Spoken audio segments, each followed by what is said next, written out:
Hi YouTube world, welcome back to my channel. My name is MH or Lindsay, and this is the If You Would Listen channel, where I share everything creativity, spirituality, personal growth.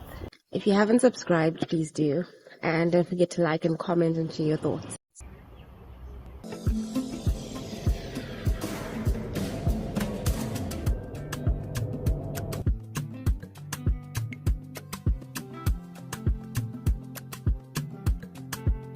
So today I wanted to talk about, I guess you could say, New Age spirituality and the concepts of manifestation that are out there and life purpose and creating fulfillment, personal and communal fulfillment. So when you look at the various spiritual tools that are out there, various paths and spiritual tools that are out there in the world, and there are many of us, but the most common of them are usually Abrahamic religions, mostly in colonized and patriarchal societies. We have those main religions. And this idea of a sky daddy, God to be, Ashwin calls it an abusive sky daddy. This idea of God being outside and away from you, up in the sky, and he's basically like your genie, a personal wish fulfillment machine. And it's kind of twofold in a way, because you have to trust his plan and trust his timing. And sorry if you can hear kids in the background or any noises. You have to simultaneously trust his ways, his desires, and surrender to him and his greater plan, and it's all outside of you. But at the same time, you get to demand from him whatever you want. It's a one-way street where you just rub the genie, and then he just provides everything and does for you as you desire, as your personal beck and call master or slave. Yeah. Whereas if you look at African or matriarchal traditions, and even Eastern to some extent, and basically in places where the majority people are people of color in any form, there's this idea of co-creation. You're not just a passive vessel in your own life, and you also don't just get to demand from the universe whatever you want. Especially with African paths, there's really a mutuality that's required, and I find the focus is a rich spiritual life, and the fruits of that are just that, the fruits. They're not like the ultimate goal. Like, it's not like I want a Mercedes, universe, Orisha, my great-grandmother, whoever, my ancestors give me that, and then it falls down from the sky, and that's the goal of it. These things can be fruits of it, but the richness and the fulfillment and the joy and the experience of it comes from the spiritual connection, day to day, the direct contact with nature, with your spirit guides, with your soul, with what's within, the introspection, the journey, the getting to interact with different human beings and grow.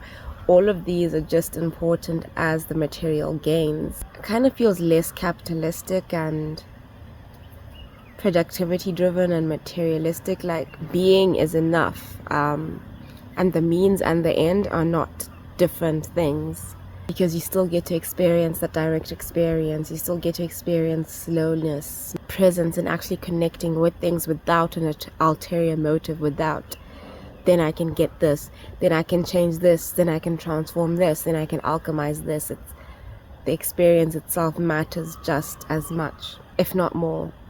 And that's kind of how I've been thinking of and exploring living life, and I just find it so much less disconnected, more fulfilling, less disappointing, but also very hopeful and joyous and meaningful and rich.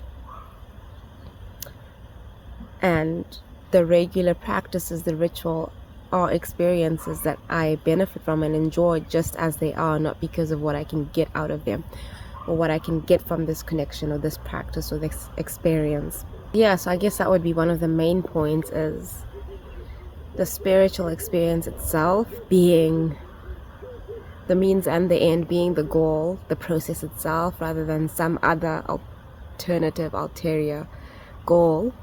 And then with manifesting specific things, it's a co-creator relationship type. It's not just these outside forces giving me what I want, or just me going and doing the most and being productive and wanting the most and believing it's all in me. There's a balance, because there is divine timing that does exist, I believe. And I do have support that I can't see, whether it's my spirit guides, whatever I believe in, whatever you believe in, it doesn't matter.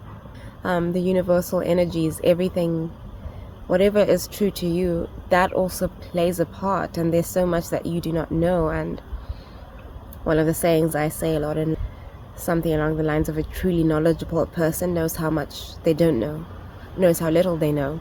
So there's that aspect, but it's not only that, because there's also personal power and realizing your importance, being born into this physical form, which is just as precious as the spiritual, in this lifetime, at this particular moment, in your particular situation, with your particular desires that can be fulfilled.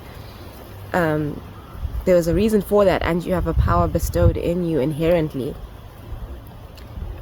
And you are connected to the past, you're connected to the present, you're connected to the future.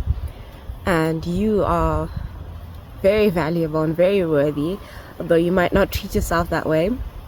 Sorry, the light is like right in my eyes and I'm a bit tired and sensitive to light.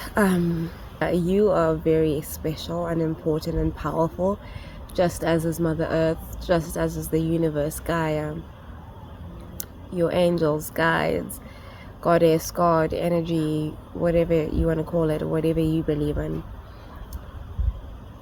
It's not a hierarchy or power dynamic. It's a relationship, and you get to feed these things outside of you just as much as they get to feed you and fulfill your desires. It's not like it's not use. There's no use in it. There's no chance for abuse, because it's a relationship. And it's a relationship with consequence and result, whether positive or negative. It's just natural. It's not like anyone is punishing you or anything or gifting you. It's just cause and effect. Every action has an equal and opposing reaction. And I think one perfect example of this, and you may not practice it, I may not practice it, but just to give an example, like in the Ifa, the Yoruba traditions, the ancestral recognition, where you actually honor those who came before you and you celebrate them and you give them gifts as much as you enjoy your blessings and what they've left for you. It's very mutual. It's very non-Western, independent mind thinking and use thinking and productivity and how much can I gain, and yeah, it's just a different way of looking at things. And these are some ideas I've been exploring, and I'm sure there's more thoughts I have. Maybe in a better time, but I think I've shared the most part of it, and I just wanted to share that and hear your thoughts on it. But if you're interested in this type of content and guided meditations, affirmations, especially for women of color, then this channel is for you. I have my 2 channels, which are always linked in my video descriptions. And please feel free to join the safe creative community, and let's collaborate, let's commune, let's have a relationship, a mutual exchange back and forth, whether it's information, ideas, goals.